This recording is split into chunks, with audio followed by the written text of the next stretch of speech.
El signo de los cuatro. Arthur Conan Doyle. Capítulos 11 y 12.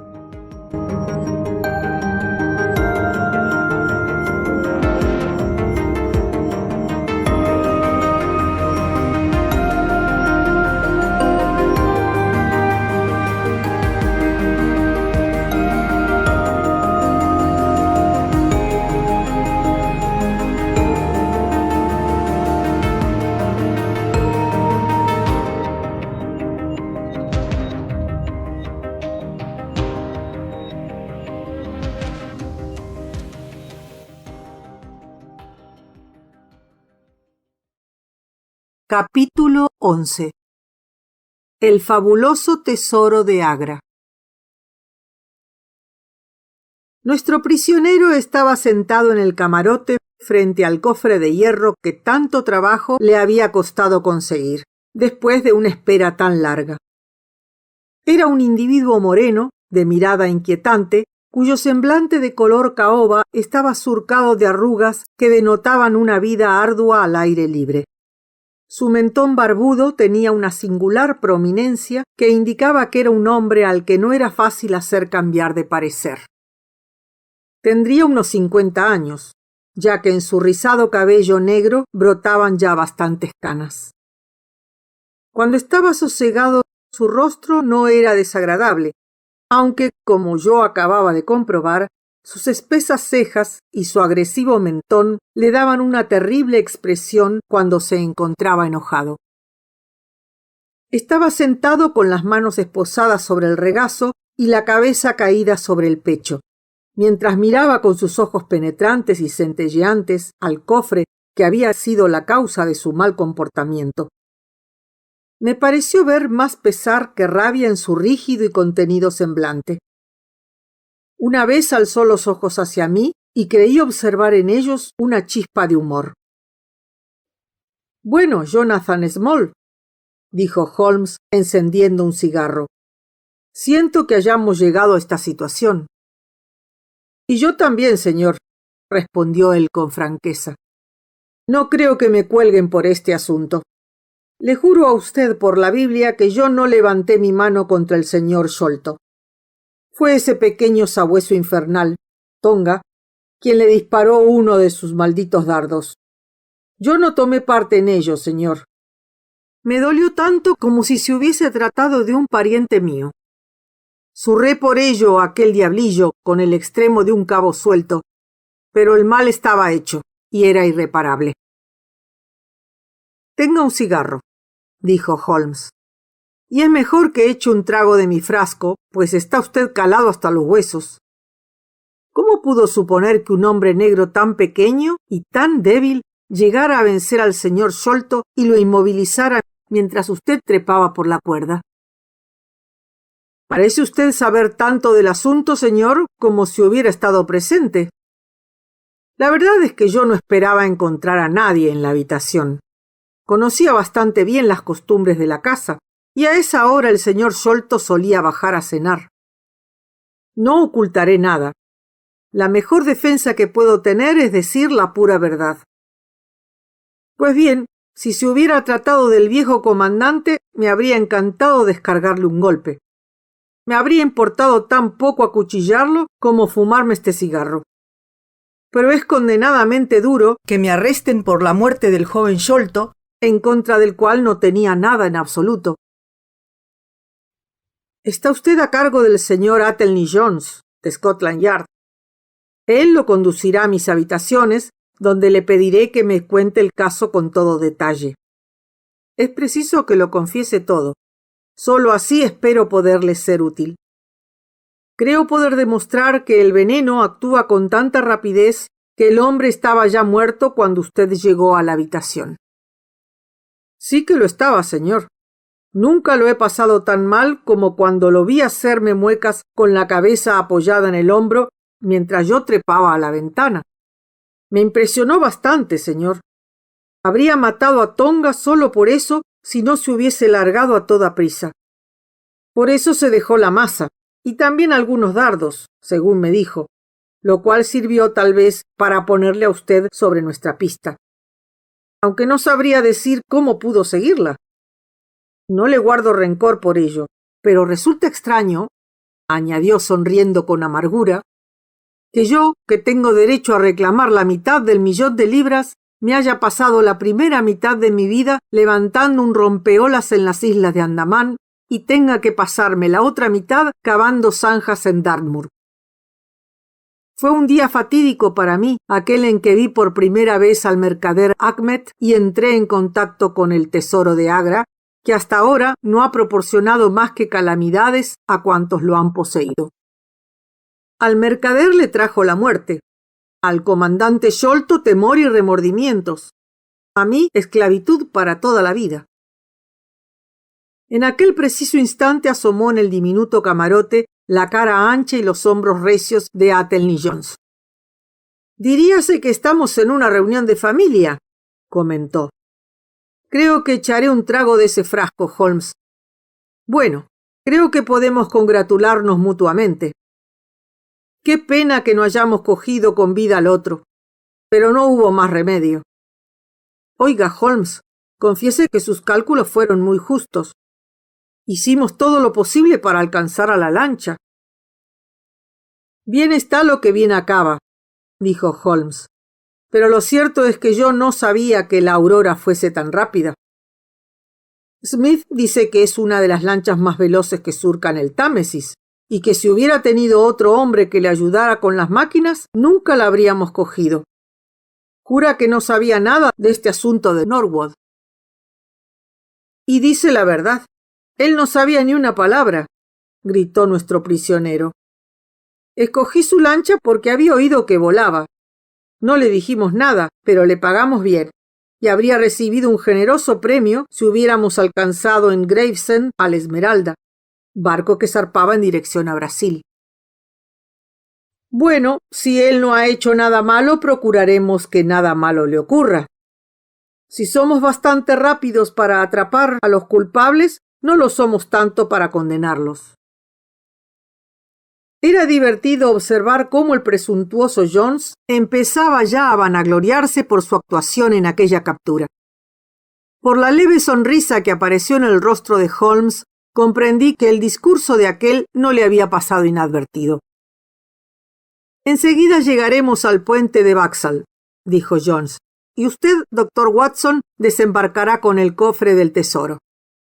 No necesito decirle que al hacer esto asumo una grave responsabilidad. Es contrario a las normas, pero así lo he acordado y no me vuelvo atrás. Sin embargo, es mi deber enviar un inspector que lo acompañe, ya que lleva usted una carga muy valiosa. Tomará usted un coche, ¿verdad?» «Sí, tomaré un coche. Es una lástima que no tengamos la llave del cofre para poder hacer antes un inventario. Tendremos que forzarlo para abrirlo». «¿Dónde está la llave, buen hombre?» «En el fondo del río», dijo Small bruscamente. No hacía falta que nos ocasionase este problema innecesario. Bastante trabajo nos ha dado usted ya. Sin embargo, doctor, no necesito advertirle que sea prudente. Regrese con el cofre a nuestras habitaciones en Baker Street. Allí nos encontrará camino de la comisaría». Desembarqué en Vauxhall con mi pesado cofre de hierro en compañía de un inspector jovial y campechano. Un trayecto en coche de un cuarto de hora nos llevó hasta la casa de la señora de Cecil Forrester. La criada pareció sorprenderse por lo tardío de nuestra visita.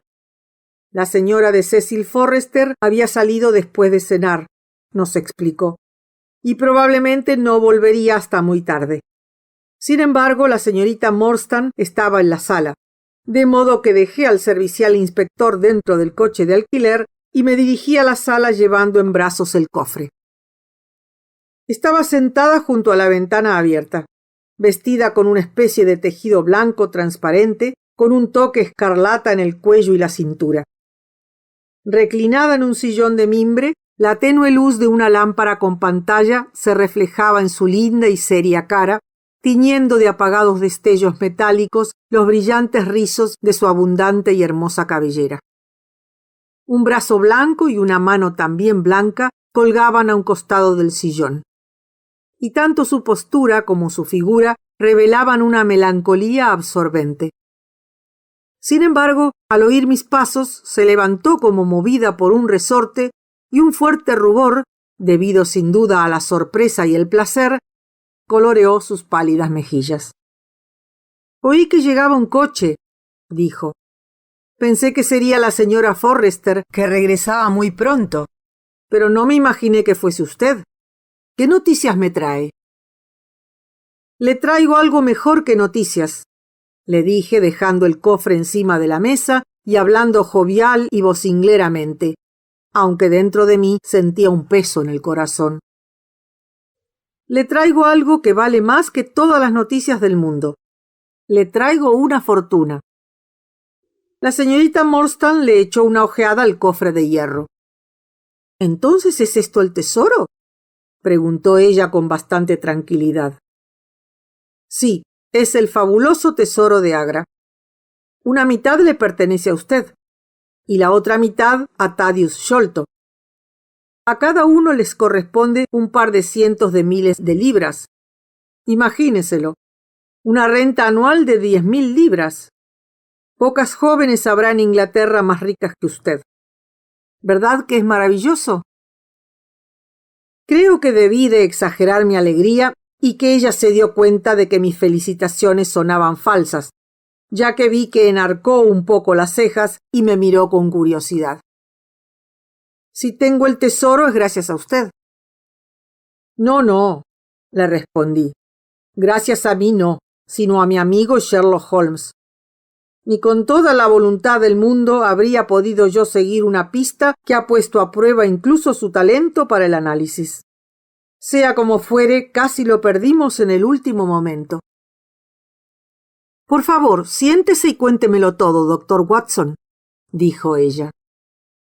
Le conté sucintamente cuanto había ocurrido desde que la había visto por última vez.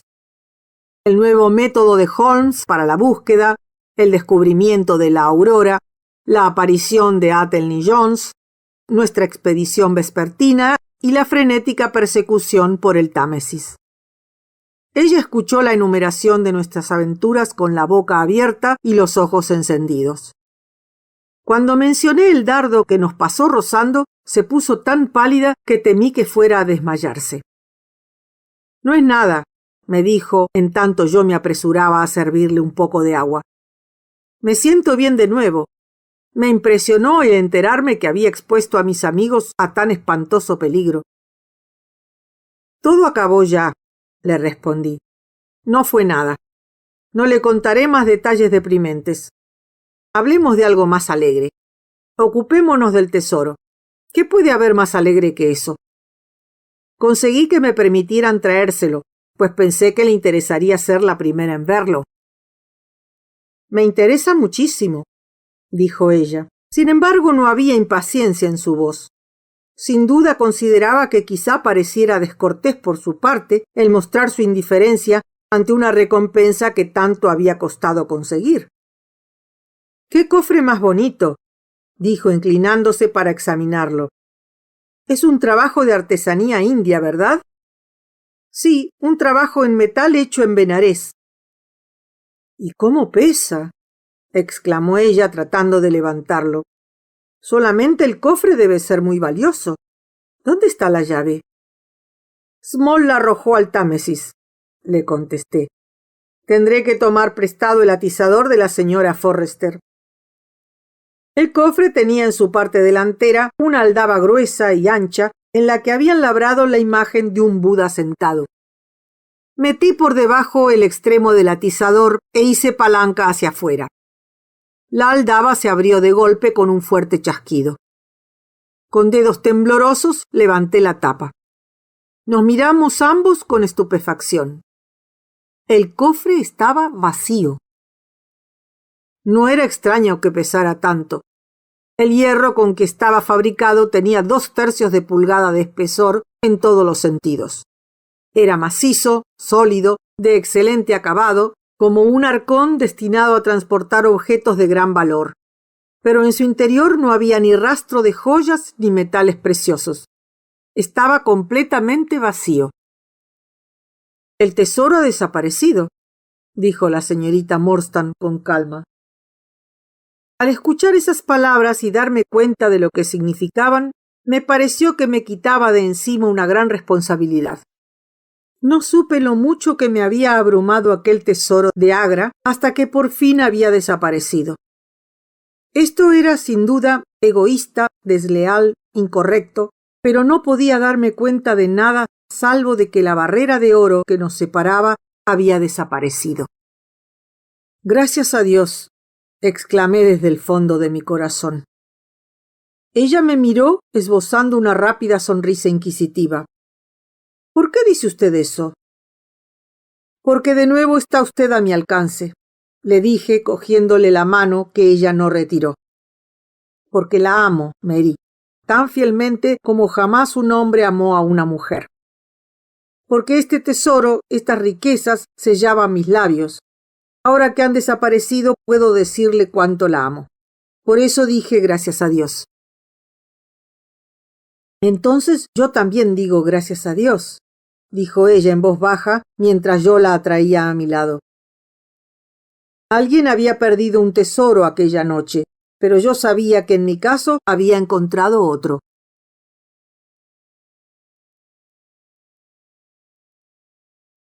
Capítulo 12. La extraña historia de Jonathan Small. El inspector que me aguardaba en el coche de alquiler era bastante paciente, ya que tuvo que soportar una tediosa espera hasta que volví a reunirme con él. Su rostro se ensombreció cuando le mostré el cofre vacío. «Se nos fue la recompensa», dijo con melancolía. «Si no hay dinero, no habrá compensación. Si el tesoro hubiera estado dentro del cofre, nuestro trabajo de esta noche nos habría valido a Sam Brown y a mí sendos billetes de 10 libras. «El señor Thaddeus Sholto es rico», le dije. «Se asegurará de que ustedes sean recompensados, con tesoro o sin él». Sin embargo, el inspector negó con la cabeza, dando muestras de desaliento. «Mal asunto», repitió. «Y seguramente el señor Athelney Jones será del mismo parecer». Su pronóstico resultó ser exacto, pues el detective pareció bastante perplejo cuando llegué a Baker Street y le mostré el cofre vacío. Holmes y el prisionero acababan de llegar, ya que sobre la marcha habían cambiado sus planes acerca de presentar un informe en comisaría. Mi compañero de alojamiento estaba repantigado en su sillón con su habitual expresión indiferente, mientras que Small se hallaba sentado frente a él, imperturbable, con su pata de palo apoyada en su pierna sana. Cuando le mostré el cofre vacío, se reclinó en su silla y se echó a reír estrepitosamente. «Esto es cosa suya, Small», dijo Athelney Jones con enojo. «Sí, lo he guardado donde ustedes jamás podrán encontrarlo», exclamó con júbilo. «El tesoro me corresponde a mí, y si no puedo quedarme con el botín, maldita sea, tendré buen cuidado de que nadie se aproveche de él. Les aseguro que nadie en el mundo tiene derecho a él como no sean los 3 reclusos confinados en las Islas Andamán o yo mismo. Ahora sé que no puedo servirme de él, pero también sé que ellos tampoco pueden. He actuado en todo momento con el pensamiento puesto en ellos tanto como en mí mismo. Siempre hemos sido fieles al signo de los 4. Pues bien, sé que ellos habrían aprobado exactamente lo que he hecho, y que habrían arrojado el tesoro al Támesis antes de permitir que fuese a parar a manos de familiares y amigos de Sholto o de Morstan. Si nos cargamos a Achmet, no fue para enriquecerlos a ellos. Encontrarán el tesoro en el mismo lugar que la llave y que el pobre Tonga. Cuando comprendí que su lancha nos alcanzaría, guardé el botín en lugar seguro. No sacarán ustedes ninguna rupia de esta expedición». «Small, usted nos está engañando», dijo Athelney Jones con severidad. «Si hubiese querido arrojar el tesoro al Támesis, le habría resultado más fácil tirar el cofre con todo su contenido. En efecto, me habría resultado más fácil tirar el cofre. Pero también a ustedes les habría resultado más fácil recuperarlo, respondió, mirándonos de refilón con una expresión de astucia en los ojos. El hombre que fue lo bastante inteligente para darme caza debe de serlo también para sacar un cofre de hierro del fondo de un río. Dado que las joyas están esparcidas en una extensión aproximada de unas 5 millas, la tarea puede resultar más ardua. Sin embargo, sentí mucho hacerlo. Estaba a punto de enloquecer cuando ustedes nos alcanzaron. En fin, no hay que lamentarse por ello. He padecido numerosos altibajos a lo largo de mi vida, pero he aprendido que lo hecho está. Este es un asunto muy serio, Small, dijo el detective. Si hubiese ayudado a la justicia, en lugar de burlarla de esta manera, tendría usted mayores posibilidades de salir con bien en el proceso que le espera. Justicia, gruñó el presidiario. Menuda justicia. ¿De quién era el botín sino nuestro? ¿Dónde está la justicia si lo hubiera entregado a aquellos que nunca se lo han ganado? Vean cómo me lo gané yo. Más de 20 años en aquella ciénaga insalubre, trabajando todo el día bajo los manglares y pasando toda la noche encadenado en las mugrientas chozas de los reclusos, devorado por los mosquitos, padeciendo atroces fiebres palúdicas, intimidado por todos aquellos policías negros a quienes les encantaba agotar hasta la extenuación a un hombre blanco. Así fue como obtuve el tesoro de Agra. ¿Y todavía me hablan ustedes de justicia? Porque no puedo soportar la idea de haber pagado ese precio únicamente para que otro disfrute del tesoro. Preferiría que me ahorcasen una 20 de veces o que me clavasen en el pellejo uno de los dardos de Tonga, que pasarme la vida en una celda como presidiario, pensando que otro hombre vive cómodamente en un palacio con el dinero que debería ser mío. Small se había desprendido de su máscara de estoicismo y aquellas palabras salieron de su boca en un impetuoso torbellino, mientras sus ojos centelleaban y las esposas que llevaba puestas rechinaban a causa de los vehementes movimientos de sus manos. Al ver el furor y la ira de aquel hombre, comprendí que el terror que había poseído al comandante Sholto cuando se enteró por vez primera de que el lisiado recluso le seguía la pista no era infundado ni forzado. «Usted se olvida de que nosotros nada sabemos de todo eso», dijo Holmes tranquilamente. «No conocemos su historia y no podemos saber hasta qué punto la justicia estuvo de su parte al principio». «Verá usted, señor, aunque me doy cuenta de que debo agradecerle el verme esposado, usted me ha hablado con suma amabilidad. Aún así, no le guardo rencor. Ha jugado usted limpio y ha sido franco conmigo. Si quiere escuchar mi historia, no tengo ningún deseo de ocultarle nada. Lo que le diga, hasta la última palabra, es tan cierto como que hay Dios. Gracias. Puede usted colocar el vaso aquí, a mi lado, y me lo llevaré a la boca si tengo sed.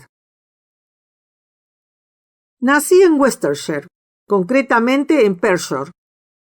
Si buscara convenientemente, quizás encontraría usted un montón de Small que todavía viven allí.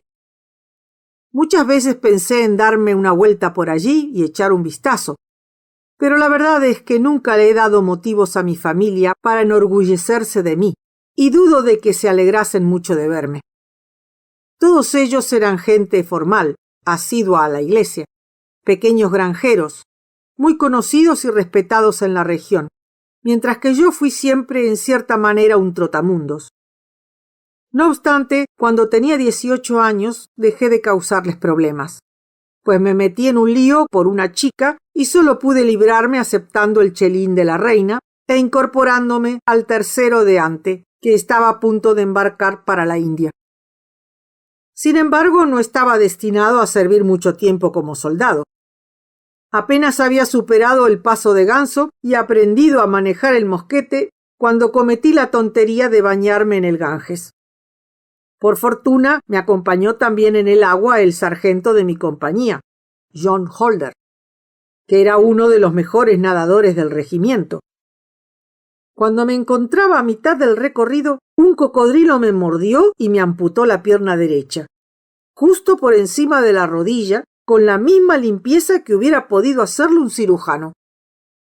La conmoción y la pérdida de sangre me hicieron perder el conocimiento y me habría ahogado si Holder no me hubiese agarrado y llevado a la orilla. Estuve 5 meses en el hospital, y cuando por fin pude abandonarlo renqueante, con esa pierna de madera sujeta al muñón, me vi dado de baja del ejército, incapacitado para el servicio activo. Como pueden imaginar, pasé una racha muy mala, pues, aunque todavía no tenía 20 años, me había convertido en un lisiado que no servía para nada. Sin embargo, mi infortunio pronto resultó ser una bendición encubierta. Un hombre llamado Abel White, que acababa de llegar para dedicarse al cultivo del añil, necesitaba un capataz que vigilase a sus coolies y les hiciera trabajar. Dio la casualidad que era amigo de nuestro coronel, el cual se interesaba mucho por mí desde que tuve el accidente. Para abreviar una larga historia, el coronel me recomendó insistentemente para el puesto, y como el trabajo tenía que hacerse casi siempre a caballo, mi pierna lisiada no constituía un gran impedimento, ya que me quedaba de ella lo suficiente para sostenerme perfectamente sobre la silla. Mi cometido consistía en recorrer a caballo la plantación, vigilar a los hombres durante el trabajo y denunciar a los perezosos. La paga era razonable, mi alojamiento confortable, y en general me contentaba con pasar el resto de mi vida en una plantación de añil. El señor Abel White era una persona amable y pasaba a menudo por mi pequeña choza para fumarse una pipa conmigo, ya que en aquellas tierras los blancos se tienen un afecto mutuo como jamás sienten en sus países natales. Pero mi suerte no duró mucho. De pronto, sin previo aviso, estalló el gran motín. En el transcurso de un solo mes, la India pasó de estar tan tranquila y pacífica, aparentemente, como Surrey o Kent, a que anduvieran sueltos 200.000 diablos morenos y que el país entero fuera un completo infierno. Desde luego, todo esto, caballeros, lo sabrán ustedes, probablemente mucho mejor que yo, ya que la lectura no es mi especialidad. Solo sé lo que vi con mis propios ojos. Nuestra plantación estaba en un lugar llamado Mutra, cerca de la frontera de las provincias del noroeste. Noche tras noche los incendios de bungalows iluminaban por completo el cielo y día tras día cruzaban nuestra propiedad pequeños grupos de europeos con sus esposas e hijos camino de Agra, en donde estaba la guarnición más próxima. El señor Abel White era muy obstinado. Se le metió en la cabeza que se había exagerado todo el asunto y que se olvidaría tan repentinamente como había surgido. Y permanecía sentado en su veranda, bebiendo whisky pegs y fumando cheroots, mientras el país entero estallaba en llamas en torno a él. Como es natural, no lo abandoné, y otro tanto hizo Dawson, que solía ocuparse, con su mujer, de las cuentas y la administración. Hasta que un buen día estalló la tormenta. Me había ido cabalgando hasta una plantación lejana y al atardecer regresaba a casa sin ninguna prisa cuando vi una especie de bulto en el fondo de un escarpado nulaj. Bajé a caballo para ver de qué se trataba y se me encogió el corazón al descubrir que era la esposa de Dawson y que su cadáver estaba cortado en pedazos y medio devorado por los chacales y los perros salvajes de aquel lugar. Un poco más lejos yacía boca abajo sobre la carretera el propio Dawson, ya cadáver, con un revólver descargado en la mano y delante de él 4 cipayos tendidos el uno al lado del otro. Detuve mi caballo preguntándome qué camino debía tomar, pero en aquel preciso momento vi una espesa humareda que subía en espirales del bungalow de Abel White y que empezaban a salir llamas por el tejado. Enseguida comprendí que no podía hacer nada por mi patrón y que si me entrometía solo conseguiría perder la vida. Desde donde me encontraba podía ver centenares de diablos morenos llevando todavía puestas sus casacas rojas que bailaban y vociferaban alrededor de la casa en llamas. Algunos de ellos me señalaron y un par de balas pasaron silbando por encima de mi cabeza, de modo que eché a correr a través de los arrozales y bien entrada la noche me vi a salvo dentro de las murallas de Agra. Sin embargo, resultó que allí tampoco se estaba muy seguro. El país entero se había sublevado como un enjambre de abejas. Dondequiera que los ingleses lograron juntarse en pequeños grupos, se mantuvieron firmes a cubierto de sus fusiles. Por todas partes había fugitivos indefensos. Era una lucha de millones contra centenares. Y lo más cruel de todo era que aquellos hombres contra los que luchábamos, de infantería, de caballería y de artillería, eran tropas que habíamos elegido nosotros mismos, a las que habíamos adiestrado y entrenado, que manejaban nuestras propias armas y que utilizaban nuestros mismos toques de clarín. En Agra estaban acantonados el 3er Regimiento de Fusileros de Bengala, algunos sikhs, 2 escuadrones de caballería y una batería de artillería. Además, se había creado un cuerpo de voluntarios, formado por empleados y comerciantes, y a él me incorporé a pesar de mi pata de palo.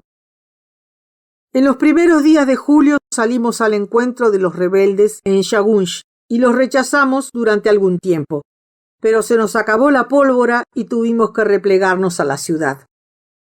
De todas partes nos llegaban noticias cada vez más alarmantes, lo cual no era de extrañar, ya que si consultan el mapa verán que nos encontrábamos precisamente en el foco de la insurrección. Lucknow está a algo más de 100 millas hacia el este y Kanpur aproximadamente a una distancia análoga hacia el sur.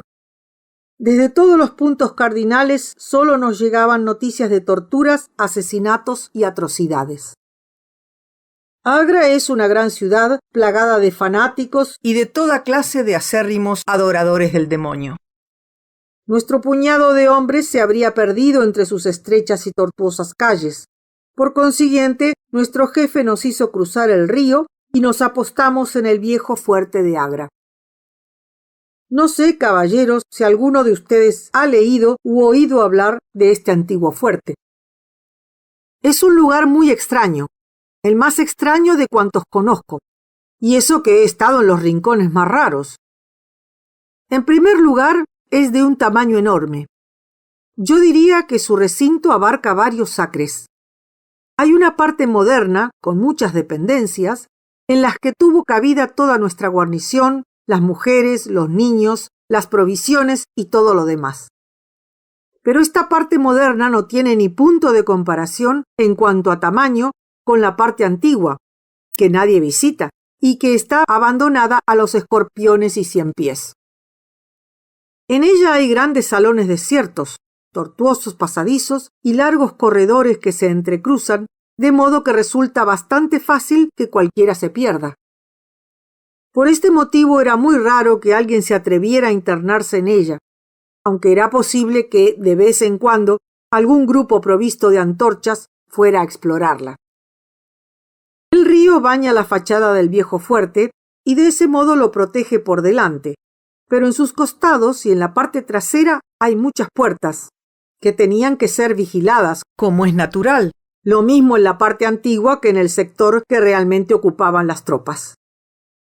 Andábamos escasos de personal y casi no teníamos hombres suficientes para cubrir las esquinas del edificio y manejar las armas.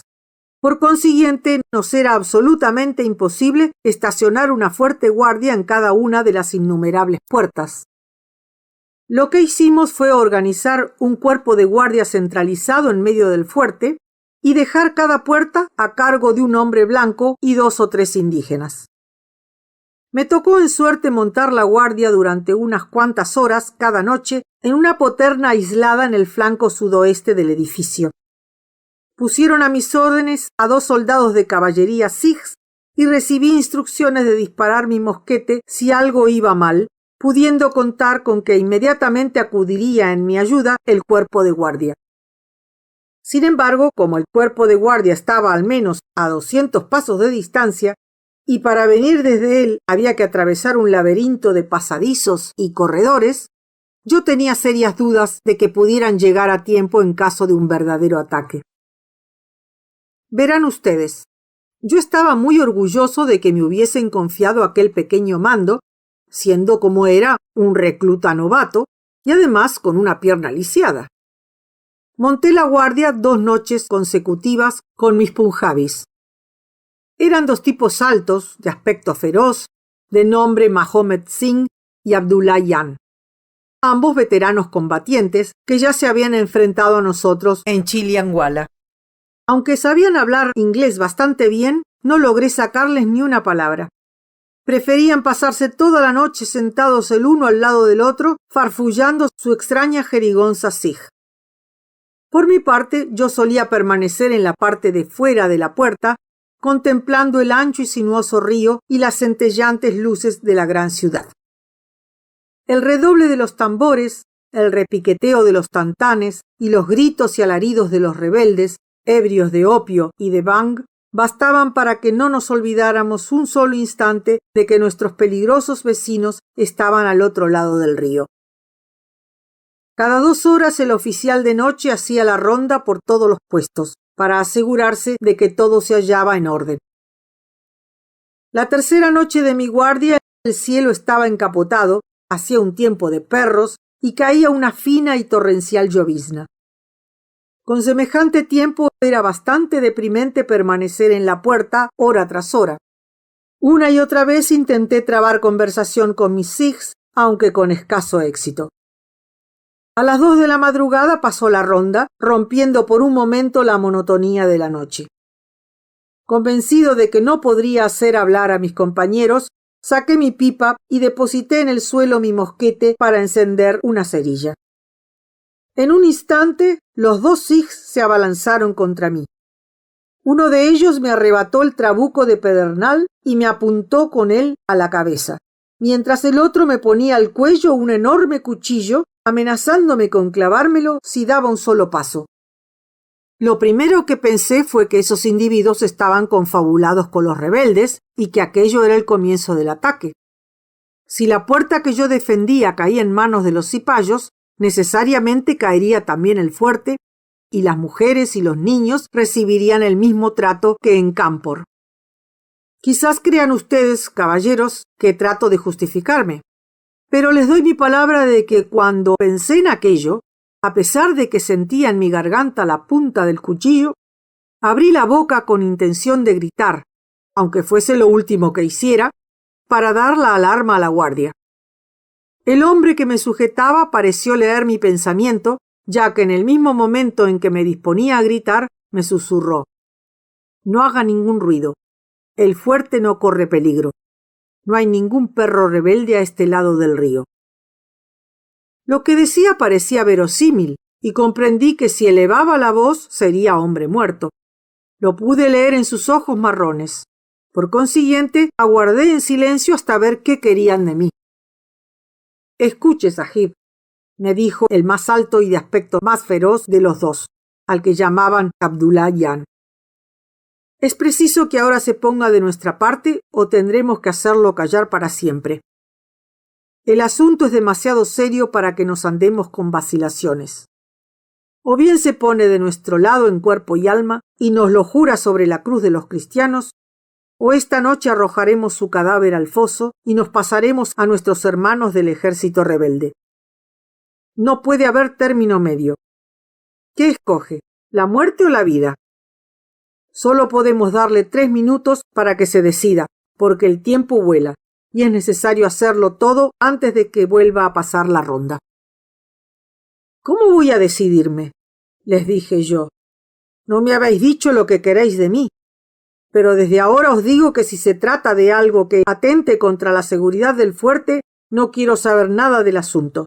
De modo que podéis clavarme el cuchillo y bienvenido sea». «No tiene nada que ver con la seguridad del fuerte», me dijo. «Únicamente le pedimos que haga lo que sus compatriotas vienen a hacer a este país. Le pedimos que consienta en hacerse rico. Si se viene con nosotros esta noche, le juraremos sobre este cuchillo desenvainado y mediante el triple juramento al que, como es sabido, ningún sikh ha faltado nunca, que tendrás tu parte equitativa del botín. Será suya una cuarta parte del tesoro. No es posible ser más justo. ¿Pero qué tesoro es ese?, pregunté yo. Estoy tan dispuesto como vosotros a hacerme rico, si me explicáis qué tengo que hacer. Jurará entonces, me dijo, por la memoria de su padre, por el honor de su madre, por la cruz de su credo religioso, que ni ahora ni nunca levantará su mano ni dirá una sola palabra en contra nuestra. Lo juraré, le respondí, siempre y cuando no corra ningún peligro el fuerte. Pues entonces mi compañero y yo juraremos que usted obtendrá la cuarta parte del tesoro, el cual será dividido equitativamente entre nosotros 4. No somos más que 3, dije yo. Es que falta otro, Dost Akbar, que debe tener su parte. Mientras lo esperamos, le contaremos su historia. Quédate en la puerta, Mahomet Singh, y avísanos en cuanto llegue. Este es el asunto, Sahib, y se lo cuento porque sé que para un Feringhi los juramentos son vinculantes e inapelables, y que por tanto podemos confiar en usted. Si usted fuese un hindú mentiroso, aunque nos lo jurase por todos los dioses de sus templos falsos, su sangre correría por mi cuchillo y su cadáver sería arrojado a las aguas. Pero un sikh sabe lo que es un inglés, y un inglés sabe lo que es un sikh. Escuche, pues, lo que voy a decirle. En las provincias del norte existe un rajá que posee inmensas riquezas, aunque sus dominios sean pequeños. La mayor parte de estas riquezas las ha heredado de su padre, pero él las ha aumentado todavía más, ya que es una persona mezquina que amontona su oro en vez de gastarlo. Cuando estalló la insurrección, quiso contemporizar con unos y con otros, con los cipayos y con el gobierno de la Compañía de las Indias Orientales. Sin embargo, al poco tiempo llegó a pensar que el dominio de los hombres blancos tocaba a su fin, ya que en todas partes no oía hablar más que de su muerte y expulsión. No obstante, como era muy precavido, planteó las cosas de tal forma que, no importa lo que pudiera ocurrir, al menos conservase la mitad de su tesoro. Guardó consigo todo el oro y la plata en los sótanos de su palacio, pero las joyas más valiosas y las perlas más selectas que tenía las metió en un cofre de hierro que mandó llevar a un servidor de toda confianza, disfrazado de mercader, al fuerte de Agra, donde quedaría depositado hasta que la paz volviera a reinar en el país. De esta manera, si triunfaban los rebeldes, él conservaría su dinero, pero si vencía la compañía, salvaría sus alhajas. Una vez repartida así su fortuna, abrazó la causa de los cipayos, ya que se habían hecho fuertes en sus fronteras. Pero dése cuenta, Sahib, de que al hacer eso, sus bienes pasan a pertenecer a aquellos que habían sido fieles a su causa. Este supuesto mercader que viaja bajo el nombre de Ahmed se encuentra ahora en la ciudad de Agra y quiere entrar en la ciudadela. Trae como compañero de viaje a mi hermano de leche, Dost Akbar, que conoce su secreto. Dost Akbar ha prometido llevarlo esta noche a una puerta lateral del fuerte y con ese fin ha elegido precisamente esta. Llegará de un momento a otro y nos encontrará a Mahomet Singh y a mí esperándolo. El lugar es solitario y nadie sabrá que ha venido. El mundo no volverá a tener noticias del mercader Ahmed, y nosotros nos repartiremos el gran tesoro del rajá. ¿Qué dice usted a esto, Sahib? En el condado de Wester, la vida de un hombre parece algo sagrado y estupendo, pero es bien distinto cuando uno está rodeado de incendios y continuos derramamientos de sangre y se ha acostumbrado a tropezar con la muerte a cada paso. A mí me importaba muy poco que el mercader Ahmed viviese o muriese, pero al oír hablar del tesoro quedé impresionado y pensé en lo que podría hacer con él en mi país natal, y en el asombro con que me miraría la gente al ver regresar a su indigente compatriota con los bolsillos llenos de moidores de oro. Por consiguiente, ya me había decidido. No obstante, Abdullah Jan, creyendo que yo todavía dudaba, urgió el asunto con mayor insistencia. Tenga en cuenta, Sahib, me dijo, que si este hombre cae en manos del comandante, lo ahorcarán o fusilarán. y sus alhajas las confiscará el gobierno, de modo que nadie obtendrá una rupia más. Pues bien, si lo apresamos nosotros, ¿por qué no íbamos a hacer también el resto? Las joyas estarán tan bien en nuestras manos como en las arcas de la compañía.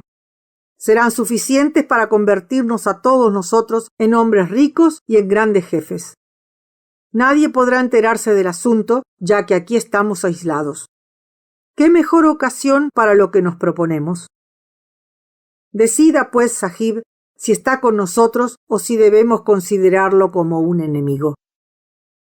Estoy con vosotros en cuerpo y alma, le dije. Perfectamente, me respondió devolviéndome mi trabuco de pedernal. Ya ve que confiamos en usted, pues no podrá faltar a su palabra, como tampoco nosotros a la nuestra. Ahora solo nos queda esperar a que lleguen mi hermano y el mercader. Entonces, ¿sabe su hermano lo que pretenden hacer? Le pregunté. El plan es suyo, él lo ideó. Vayamos a la poterna y compartamos la guardia con Mahomet Singh. La lluvia continuaba cayendo sin parar, ya que estábamos al principio de la estación húmeda. Oscuras y pesadas nubes seguían surcando el cielo a la deriva y era difícil ver con claridad a una distancia poco mayor que un tiro de piedra. Delante de nuestra puerta había un foso profundo, pero en algunos sitios estaba casi seco y podía atravesarse fácilmente. Me parecía raro verme allí con aquellos dos punjabis salvajes, esperando a aquel hombre sentenciado a muerte. De pronto divisé al otro lado del foso el reflejo de una linterna sorda.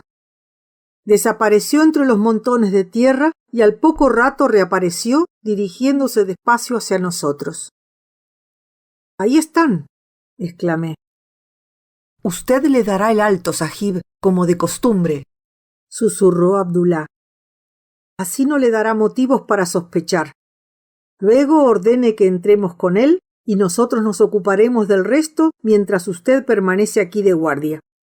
Tenga la linterna lista para destapar y así podremos estar seguros de que es, en efecto, el hombre que esperamos». La parpadeante luz se fue aproximando, deteniéndose unas veces y avanzando otras, hasta que pude ver confusamente dos siluetas al otro lado del foso. Los dejé que se descolgaran por el talud inclinado, que chapotearan en el lodazal y que treparan por la puerta hasta la mitad de su altura antes de darle el alto. «¿Quién vive?», dije yo en voz baja. «Amigos», me respondieron. Destapé mi linterna y proyecté sobre ellos un torrente de luz. El primero era un sij descomunal, con una barba negra que casi le llegaba hasta la kammerband. No he visto un tipo tan alto fuera de los barracones de feria. El otro era un hombrecillo grueso y rechoncho, con un gran turbante amarillo, que llevaba en la mano un bulto envuelto en un chal. Parecía estar temblando de miedo, pues se retorcía las manos como si tuviera fiebres palúdicas y no dejaba de volver la cabeza a un lado y a otro, lanzando escrutadoras miradas con sus dos ojillos vivarachos y centelleantes, como un ratón cuando se aventura a salir de su agujero.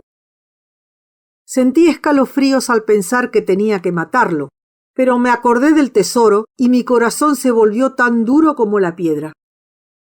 Cuando él vio mi rostro de hombre blanco, dejó escapar un silbidito de júbilo y vino corriendo hacia mí. «Protegedme, Sahib», rezó yo. «Proteged al infortunado mercader Ahmed. He atravesado toda la Rajputana para buscar refugio en la ciudadela de Agra. Me han robado, apaleado y maltratado por haber sido amigo de la compañía. Bendita sea esta noche en que una vez más me veo a salvo con mis escasas posesiones». «¿Qué lleva en ese fardo?», le pregunté. «Un cofre de hierro», me respondió, «que contiene 2 o 3 recuerdos de familia, sin ningún valor para los demás, pero que yo lamentaría perder. Sin embargo, no debéis considerarme un mendigo.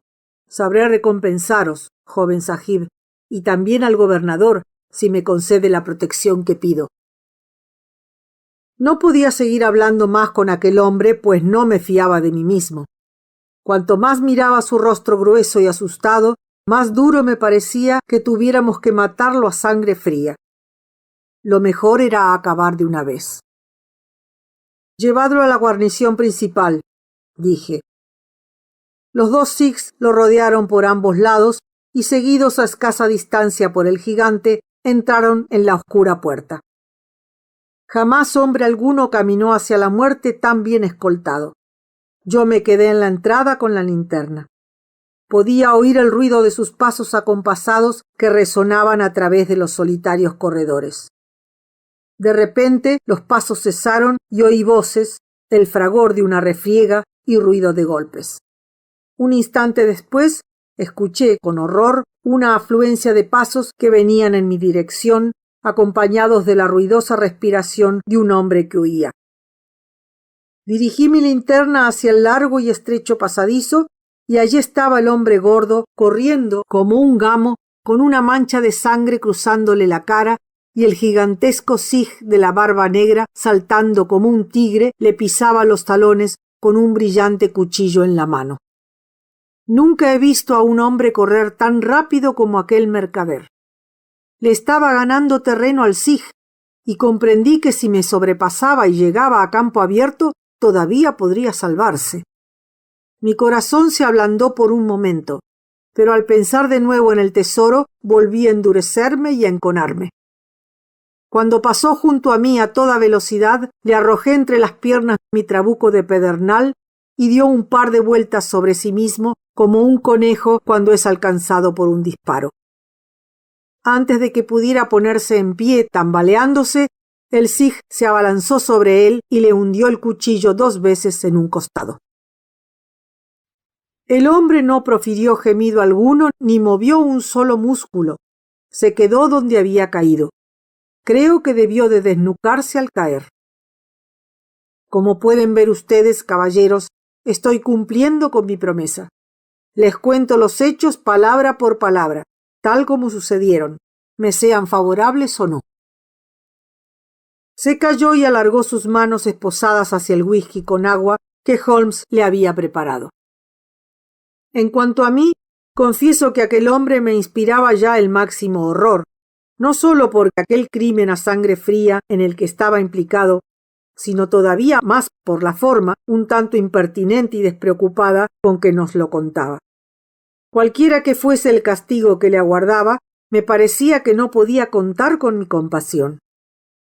Sherlock Holmes y Jones, sentados con las manos sobre las rodillas, seguían el relato con profundo interés, pero se notaba idéntica repugnancia en sus rostros. Puede que Small se apercibiera de ello, ya que al continuar con su narración había un dejo de desafío en su voz y en su actitud. No cabe duda de que aquello estuvo muy mal, dijo. Pero me gustaría saber cuántos individuos en mi lugar habrían rechazado compartir aquel botín sabiendo que les cortarían el cuello por la molestia. Además, una vez que aquel hombre traspasó el umbral del fuerte, se trataba de mi vida o la suya.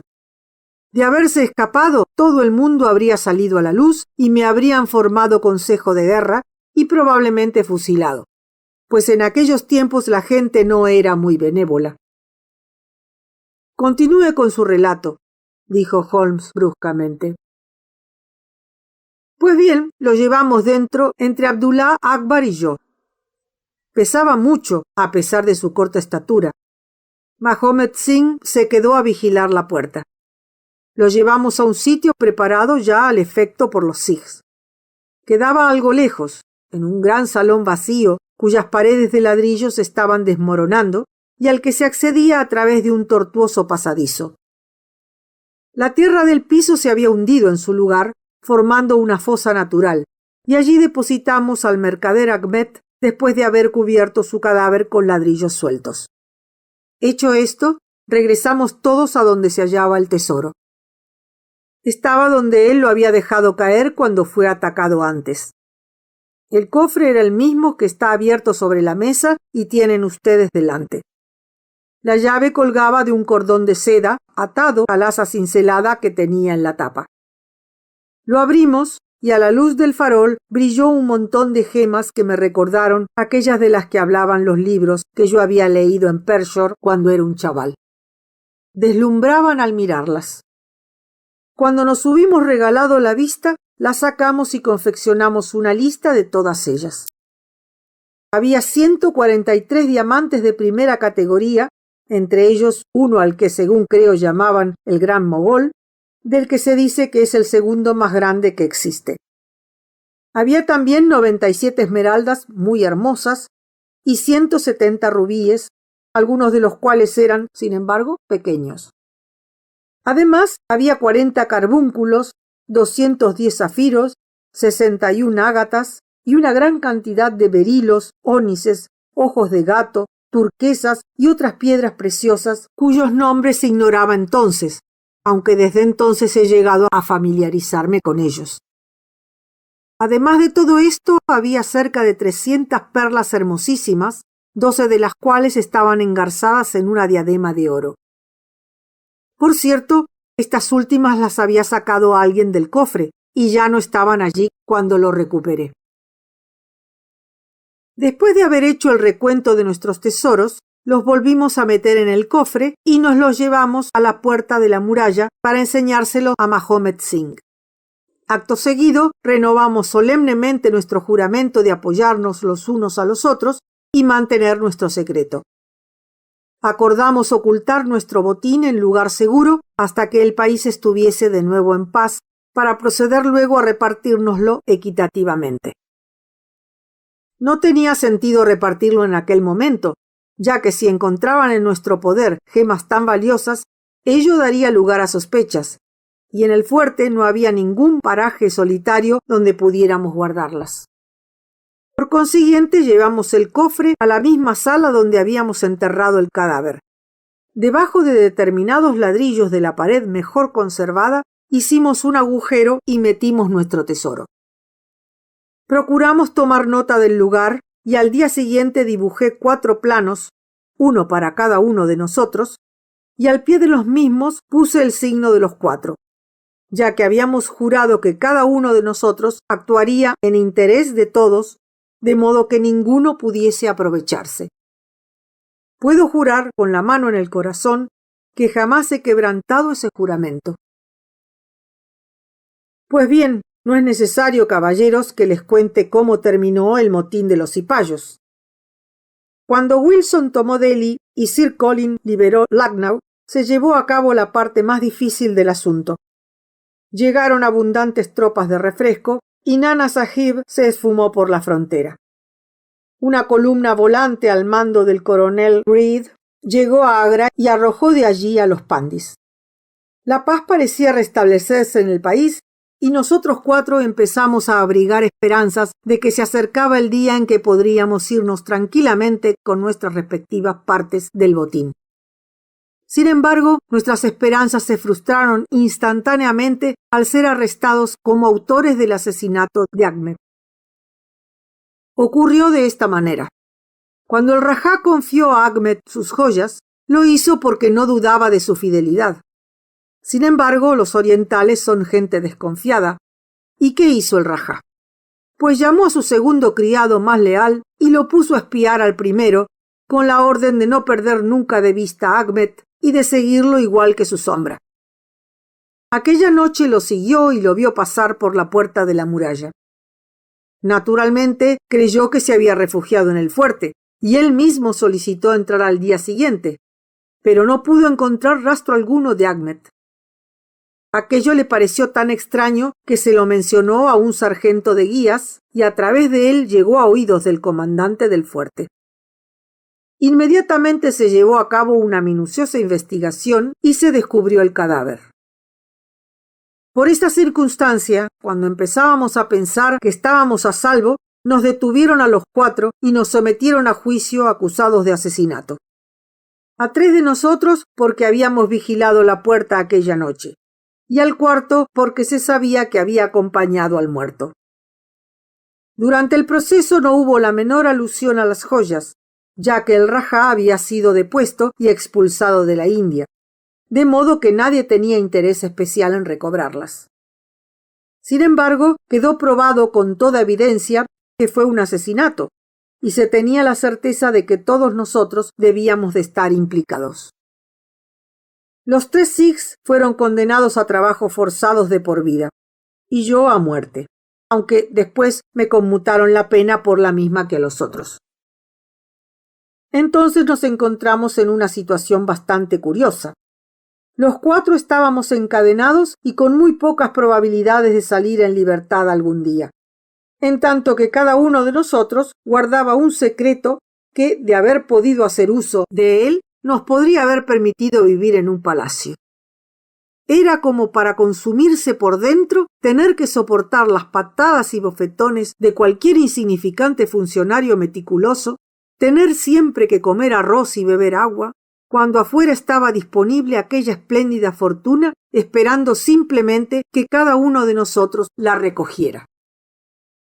Aquello podría haberme vuelto loco, pero siempre fui muy obstinado, de modo que resistí y aguardé el momento oportuno. Por fin me pareció que había llegado. Me trasladaron de Agra a Madrás y de allí a la isla de Blair del grupo de los Andamán. En esa colonia penitenciaria hay muy pocos presos blancos, y como me había portado muy bien desde el principio, pronto me convertí en una especie de privilegiado. Me dieron una cabaña en Hope Town, que es un villorrio situado en las laderas del monte Harriet, y me dejaron que fuera bastante a mi aire. Es un lugar deprimente, asolado por las fiebres y más allá de nuestros pequeños claros, infestado de indígenas salvajes y caníbales, dispuestos a acribillarnos con sus dardos envenenados a la menor oportunidad. El trabajo consistía en cavar, abrir zanjas, plantar ñame y otra docena de cosas más, de modo que estábamos muy ocupados todo el día, aunque por la noche disponíamos de un poco de tiempo libre para dedicarlo a nosotros mismos. Entre otras cosas, aprendí del cirujano a preparar fármacos y adquirí rudimentarios conocimientos médicos. Todo el tiempo estuve al acecho de una oportunidad de fuga, pero me encontraba a centenares de millas de la tierra más próxima y en aquellos mares poco o nada sopla el viento, de modo que era extremadamente difícil fugarse. El cirujano, doctor Summerton, era un individuo disoluto y amante del juego, y el resto de oficiales jóvenes se reunían en sus habitaciones y pasaban la noche jugando a las cartas.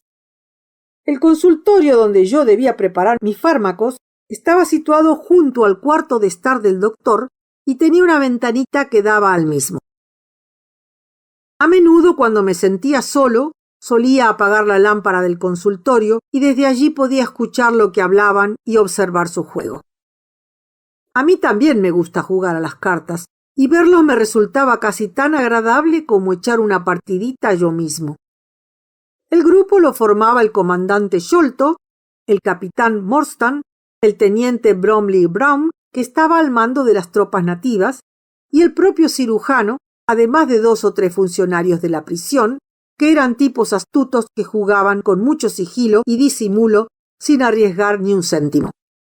Formaban un grupito muy apañado. Pues bien, muy pronto me llamó la atención una cosa, que los militares solían perder siempre, mientras que los civiles invariablemente ganaban. Yo no digo que hicieran trampas, que conste, pero el hecho es que siempre ganaban. Aquellos tipos del servicio penitenciario apenas habían hecho otra cosa que jugar a las cartas desde que llegaron a las Islas Andamán, y cada uno de ellos se sabía de memoria cómo jugaban los demás, mientras que los militares solo jugaban para pasar el rato y abatían sus cartas de cualquier manera. Noche tras noche los militares se iban empobreciendo, y cuanto más perdían, más deseo tenían de jugar. El comandante Sholto fue el más afectado.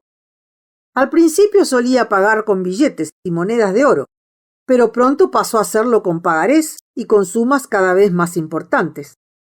A veces ganaba pequeñas cantidades, lo justo para animarse un poco, y de improviso la suerte le volvía la espalda peor que nunca. Deambulaba todo el día sin rumbo fijo, con cara de pocos amigos, y se dedicaba a beber más de la cuenta, mucho más que de costumbre. Yo estaba en mi cabaña cuando él y el capitán Morstan pasaron dando traspiés camino de las habitaciones. Eran íntimos amigos y nunca se separaban. El comandante estaba enfurecido por sus pérdidas. Esto se acabó, Morstan, le decía cuando pasaron por delante de mi cabaña. Tendré que presentar mi dimisión. Estoy arruinado.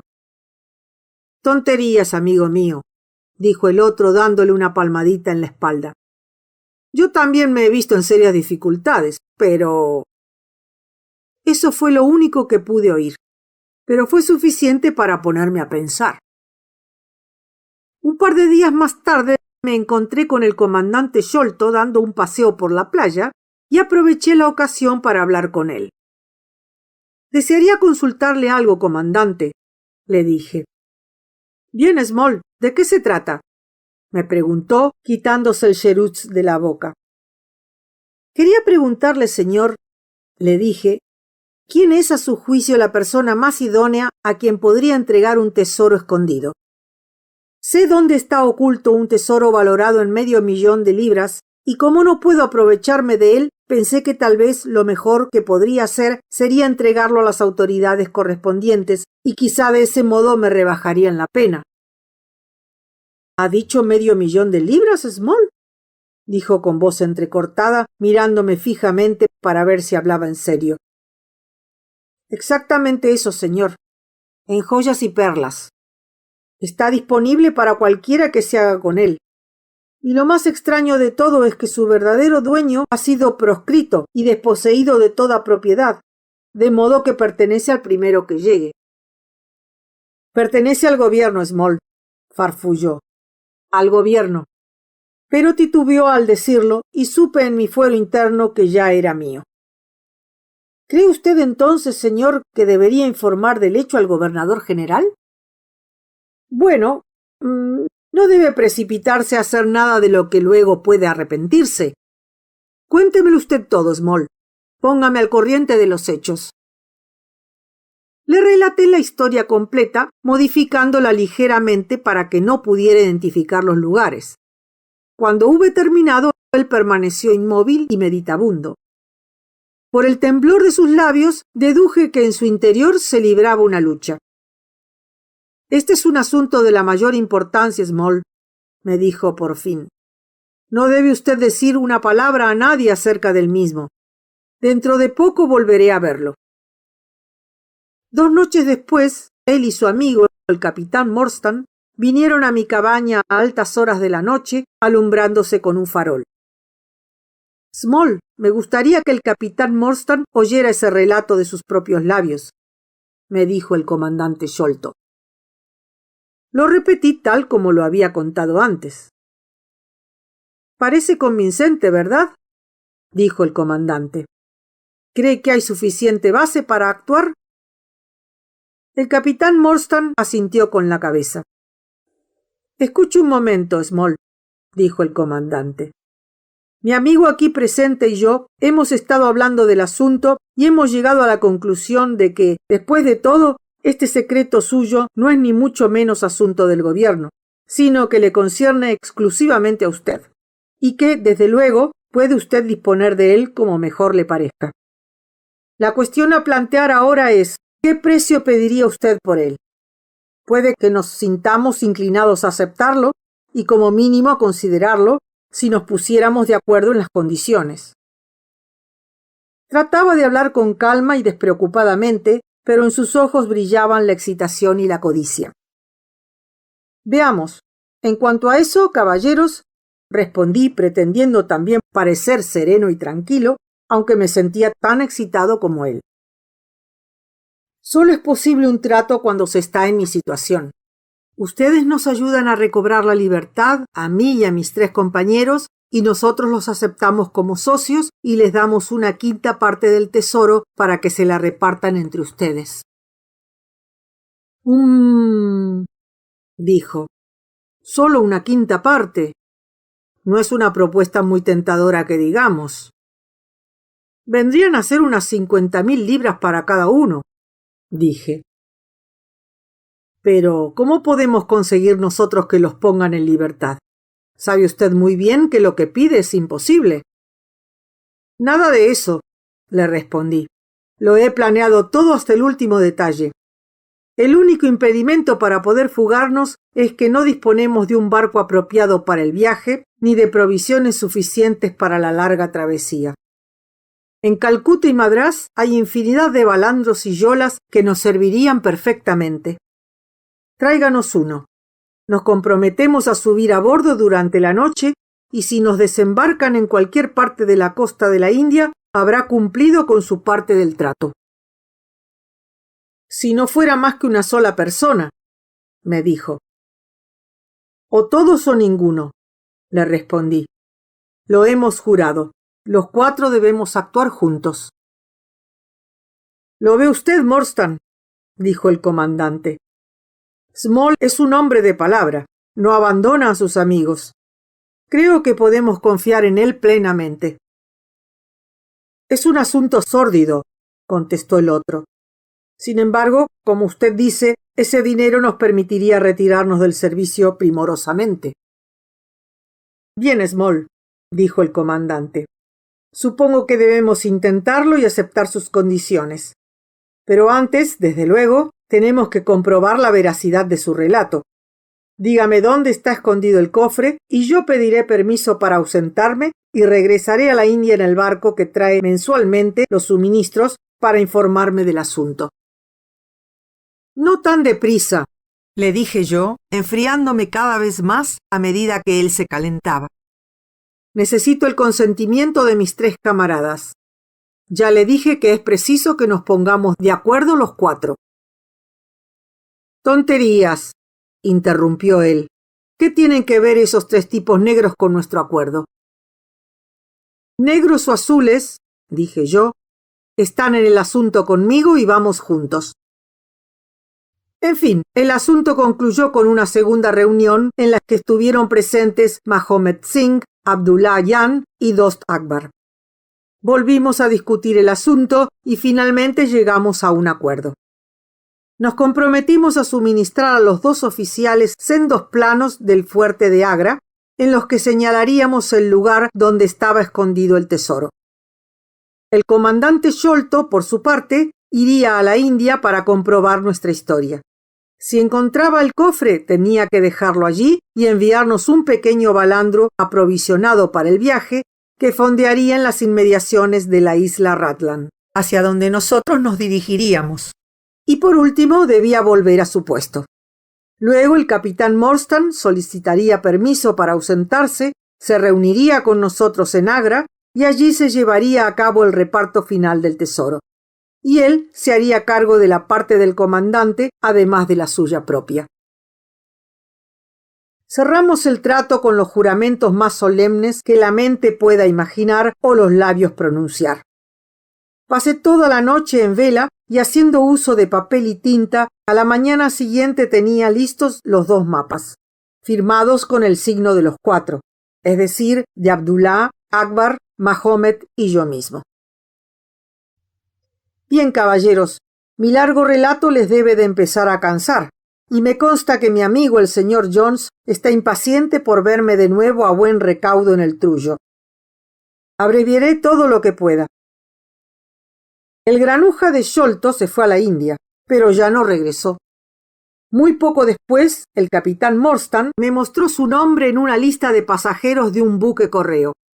Un tío suyo había muerto y le había dejado una fortuna, por lo que había abandonado el ejército. A pesar de eso, fue capaz de rebajarse a tratarnos a los 5 como lo hizo. Poco después, Morstan fue a Agra y comprobó que el tesoro, como era de esperar, había desaparecido. El muy sinvergüenza lo había robado íntegro, sin cumplir ni una de las condiciones a que se había comprometido cuando le vendimos el secreto. Desde aquel día no viví más que para la venganza.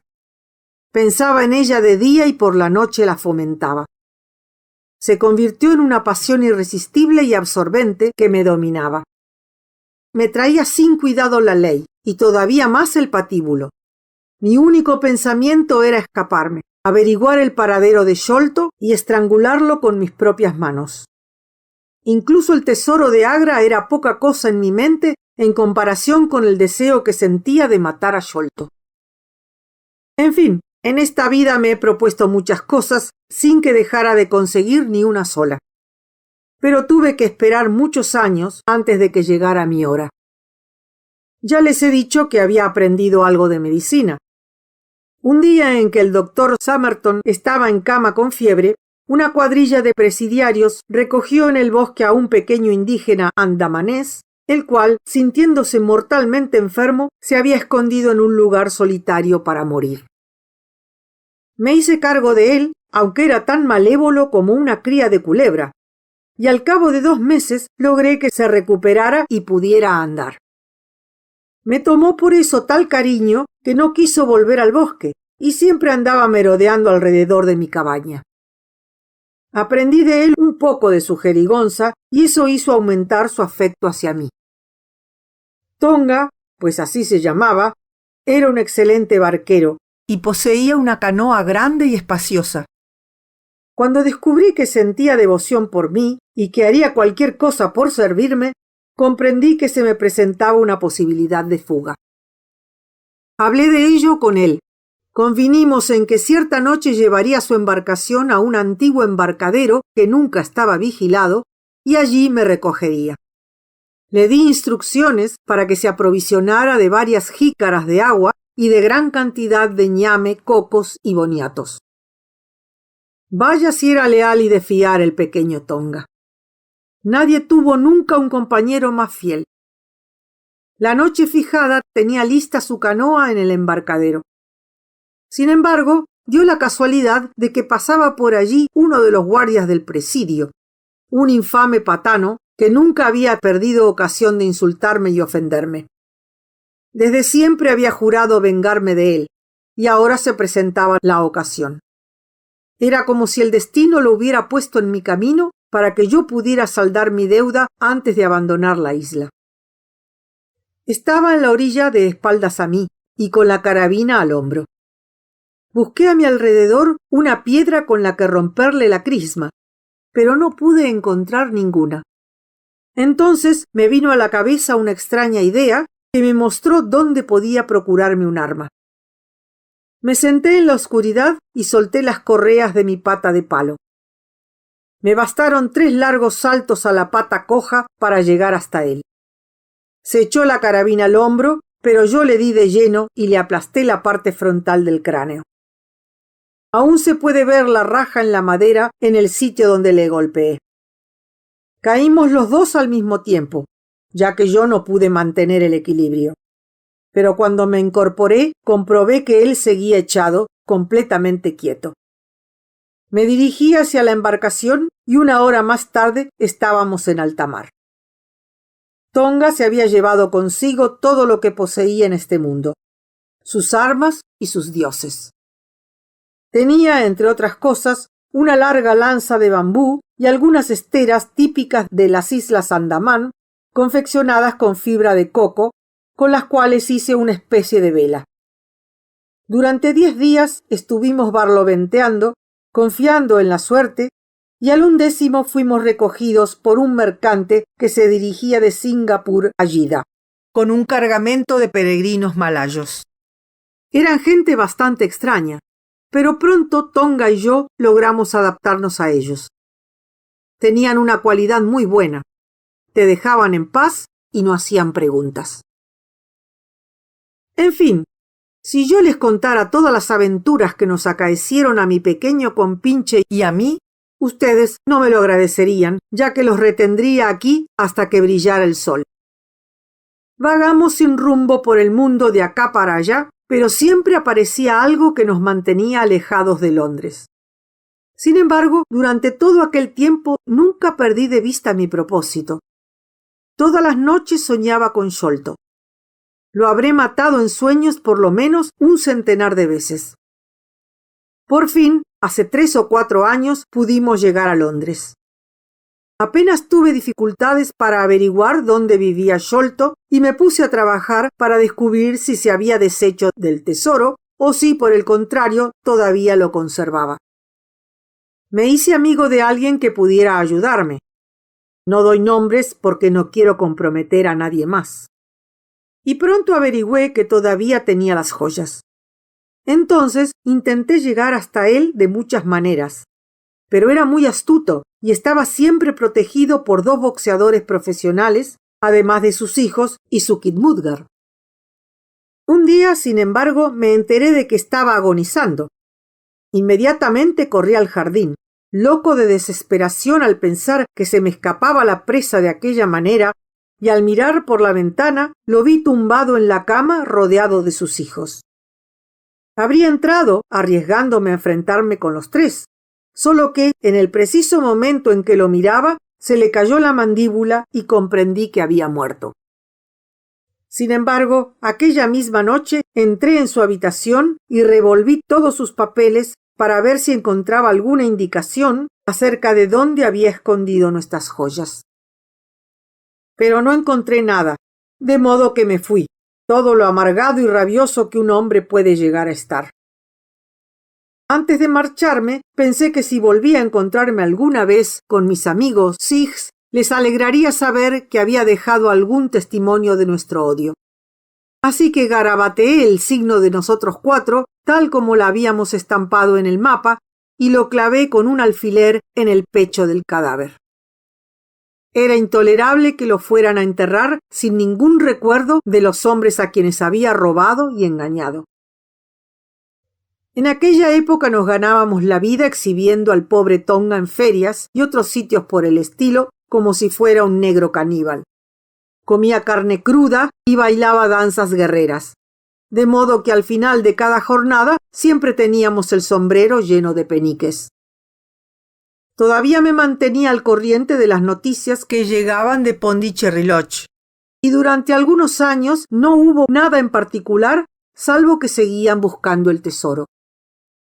Por fin llegó el momento tanto tiempo esperado. Habían encontrado el tesoro. Se encontraba en la buhardilla de la casa en la que Bartholomew Sholto tenía su laboratorio de química. Fui allí inmediatamente y eché un vistazo al lugar, pero no podía imaginar cómo me las apañaría para llegar hasta allí arriba con mi pata de palo. Me enteré, sin embargo, de que existía una trampilla en el tejado y también de a qué hora cenaba el señor Sholto. Me pareció que podría apañármela sin problemas valiéndome de Tonga. Me lo llevé a aquel lugar con una larga cuerda enrollada alrededor de la cintura. Trepaba como un gato y pronto se abrió paso hasta el tejado.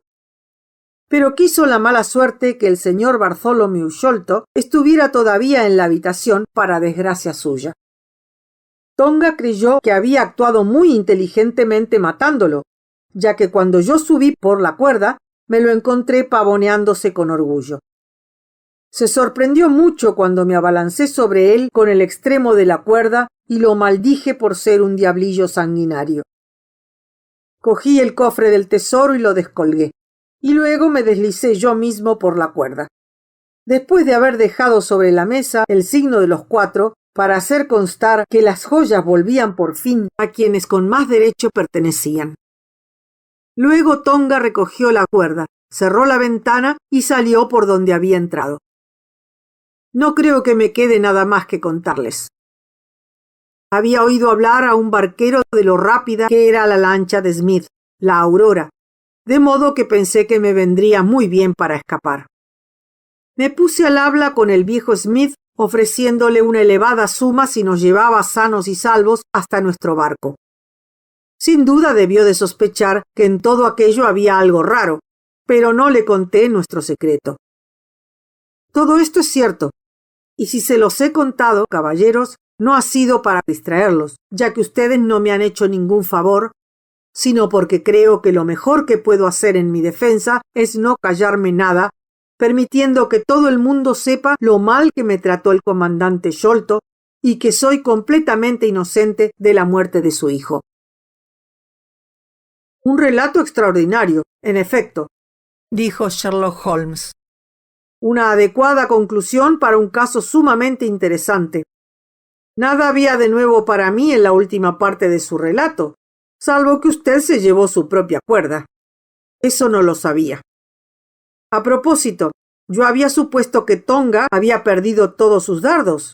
Sin embargo, se las arregló para dispararnos en el barco. Los había perdido todos, señor, excepto el que estaba en el interior de la cerbatana. Ah, claro, dijo Holmes. No había caído en ello. ¿Hay alguna otra cosa que deseen ustedes averiguar?, preguntó el presidiario afablemente. Creo que no, gracias, respondió mi compañero. Bueno, Holmes, dijo Athelney Jones, a usted no hay más remedio que seguirle la corriente, y todos sabemos que es un entendido en crímenes. Pero el deber es el deber, y ya he ido bastante lejos al hacer lo que usted y su amigo me pidieron. Me sentiré más cómodo cuando tengamos bajo 7 llaves a nuestro cuentista. El coche de alquiler todavía nos espera, y hay 2 inspectores abajo. Les agradezco mucho a los 2 la ayuda que me han prestado. Naturalmente los necesitaremos durante el juicio. Buenas noches. Usted primero, Small, indicó el precavido Jones cuando abandonaron la habitación. Tendré un cuidado especial en que no me aporree usted con su pata de palo. No importa lo que haya podido hacer a aquel caballero de las Islas Andamán. Bueno, Holmes, se acabó nuestro pequeño drama, comenté yo cuando llevábamos ya un rato sentados fumando en silencio. Me temo que esta puede ser la última investigación en la que tendré la posibilidad de estudiar sus métodos. La señorita Morstan me ha hecho el honor de aceptarme como futuro marido. Holmes dejó escapar un gruñido de lo más deprimente. Ya me lo temía yo, me dijo. La verdad es que no puedo felicitarlo. Me sentí un poco ofendido. ¿Tiene usted algún motivo para desaprobar mi elección?, le pregunté. Nada de eso.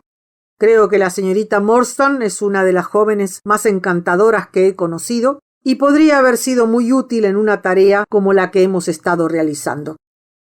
Tiene un carácter decidido para ello. Acuérdese usted de lo cuidadosamente que conservaba aquel plano de Agra entre todos los papeles de su padre. Pero el amor es una emoción, y todas las emociones se oponen a la fría razón, que yo antepongo a todo lo demás. Yo nunca me casaré.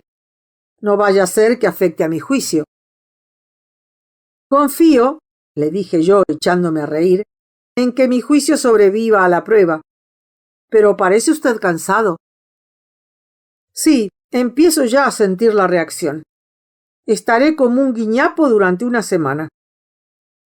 Es curioso, le dije, cómo alternan en usted los períodos que en otro hombre yo calificaría de pereza con sus espléndidos arrebatos de energía y vigor. Sí, me respondió, hay en mí todos los ingredientes para ser un excelente holgazán, pero también para ser un individuo más bien activo y diligente. Pienso a menudo en aquellos versos del viejo Goethe. Schade, dass die Natur nur einen Mensch aus dir schuf, denn zum würdigen Mann was schämen de Stoff. Es una pena que la naturaleza solo haya creado una persona a partir de ti, porque los pícaros eran cosa de un hombre digno. Habrá podido comprobar usted que, como yo me suponía, tenían un cómplice dentro de la casa que no podía ser otro que Lal Rao, el mayordomo, de modo que John se llevará en realidad todos los honores por haber capturado un pez en su gran redada. El reparto me parece bastante injusto, comenté yo. Usted ha hecho todo el trabajo en este asunto. Yo obtengo una esposa. John se lleva la fama. ¿Qué le queda a usted, si se puede saber? A mí, dijo Sherlock Holmes, me queda todavía el frasco de cocaína. Y extendió su larga mano blanca para cogerlo.